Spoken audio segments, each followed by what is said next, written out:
So we are coming into a stretch for the Atlanta Hawks that they're going to start a 5-game road trip tonight. So when you look at the schedule, they're in Portland, Phoenix, Utah, Denver, and then they'll finish up in New Orleans before they get Phoenix back here in San Antonio, and then they're in Charlotte and in New York. And I'm really starting to think, coming off of the loss from Saturday night to the Clippers, I'm really starting to think that this is going to be kind of a defining stretch. And maybe 5 games isn't really long enough. Maybe you can stretch it out to 8 or 10 games, where you get the 5-game road streak. You're out on the West Coast for a 5-game road streak, and then you kind of come here and you play some other good teams. Maybe it's more of like an 8 or 10 game stretch, but I really think that this is going to be a defining moment because it feels like now that we're 61% of the way through the schedule, where's that pendulum going to swing for the Atlanta Hawks? Right now they're sitting in the 8th seed, but they're 2.5 games out of the 6th seed, which is obviously not a whole lot. We still, have 32 games yet to play, and that's certainly not a whole lot. But for the Atlanta Hawks, everything feels like it's bigger. Everything feels like it's bigger. And so if the Hawks can hold water, if they can, I don't expect them to go out there and win the road trip, but if they can be 2-3 when they get back here to State Farm and they can hold serve out west, that's all I'm looking for. Honestly, I mean that realistically is what I expect out of the Atlanta Hawks. I certainly thought that they would win on Saturday. I mean, they didn't protect home court, but okay.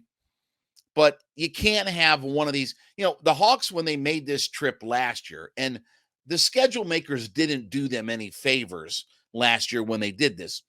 They sent them out really early on this West Coast trip. And it was this trip of not the LA teams, but Portland and Phoenix and Denver and all that kind of stuff, in Utah and all that kind of stuff, that they had that early in the season. And they had that 5-game losing streak, and they never really kind of just got on track for the season. They never got their road record back on track. They were pretty good at home, but they never got their road record back on track.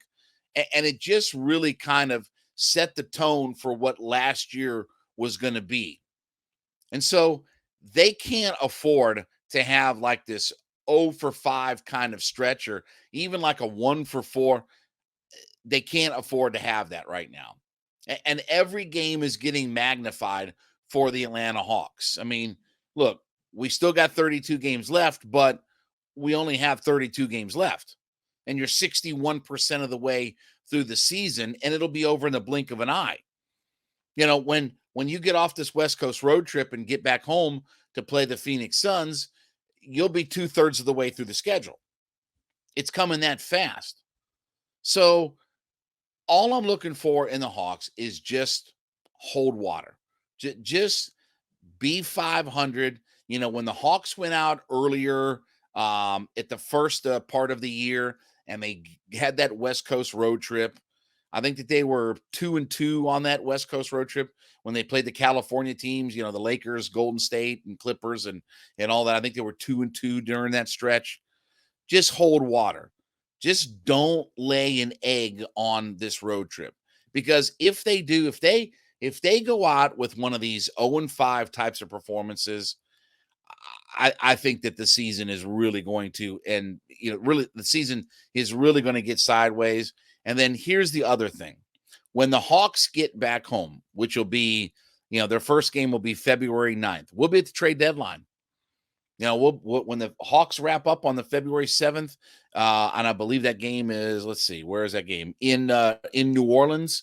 They'll be at the trade deadline. And if the Hawks have an 0-for-5 kind of run and they stink up the joint, I think the Hawks are going to be sellers. I think that the Hawks are going to, I don't want to say gut their roster, but they're not going to be adding much in the way of pieces, because Tony Ressler won't put them in the luxury tax if this thing is going sideways.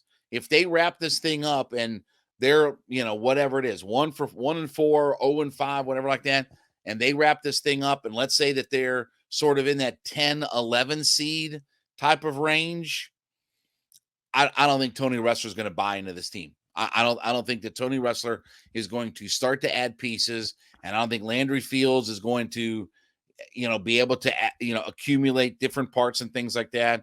And Tony Ressler's son will probably not be on board with adding payroll and things like that. I just think that this series is a defining moment for the Atlanta Hawks, this West Coast road trip out there. And because it didn't go well last year, and I certainly have more faith that the Hawks will, like I said, just be 2-3. Just be no more than a game below 500 in this 5-game stretch. Just hold serve, hold water.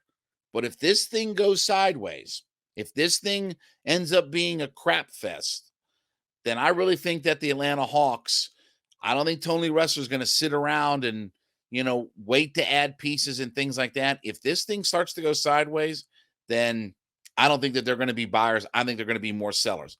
I think they're going to dump, Bogey's contract, just get rid of that contract for whatever they can get.